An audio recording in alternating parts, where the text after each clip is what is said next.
My name is Nicholas Leiss. I am the chef and owner of Farm2ChefsTable. We're here at Bull Farm where we host our Austin dinner series. We focus on 100% trying to source as much as possible from the Hudson Valley while focusing on creating an experience for our guests as opposed to just a dinner. I'm born and raised in Lebanon, Pennsylvania, in the Pennsylvania Dutch region. I grew up cooking alongside my family before I could reach a stovetop. I was standing on the step stool, 4 years old, making bacon, eggs, and toast. We do something very similar to that on our menu that's a little more refined. And that's why we call it Austin, actually, our dinner pop-up, because it's Latin for songbird. It's after my great-grandmother who had a song for us to get us out of the bed in the morning. When the birds are singing, the birds are chirping, it's time to wake up, time to wake up. When we woke up, the first thing we did is she had us right out in the kitchen making bacon, eggs, and toast with Hershey's chocolate milk, because that's the region I grew up in. That's why we named the whole dinner series after that. And that's essentially what the restaurant's going to be called. Honestly, I started cooking when I was 13. I was playing baseball. It's kind of like, I'm getting a little chubby for this, you know. Maybe we start focusing on other things. And my friend was like, I'm going to be going to a culinary program my senior year called Lebanon County Career and Technology Center. He said, you're cooking. I'm cooking at this place. You know, do you want to do it? Like, we went there.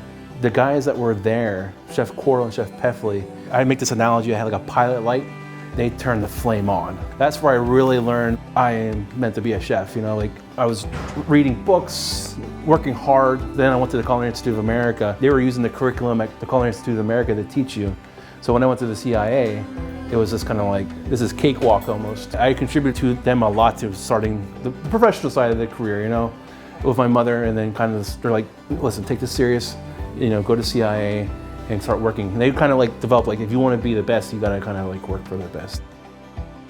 My thoughts on Hudson Valley is that I don't think I'm ever gonna accomplish what I want to learn from Hudson Valley in my lifetime. It is that big, it is that expansive. I think I would be a fool to say that I know everything about it. Farm2ChefsTable started out as a blog, just talking about the farmers, the artisans, producers of Hudson Valley. You know, getting people to the websites these days is pretty hard, but getting people to a table is a little easier.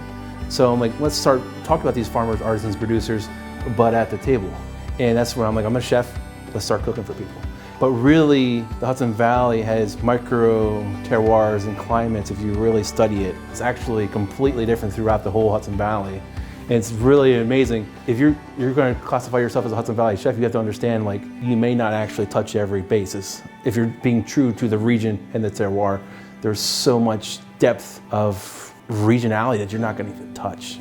That's why I change my menu every week almost, just because we want to focus on different microclimates that are here.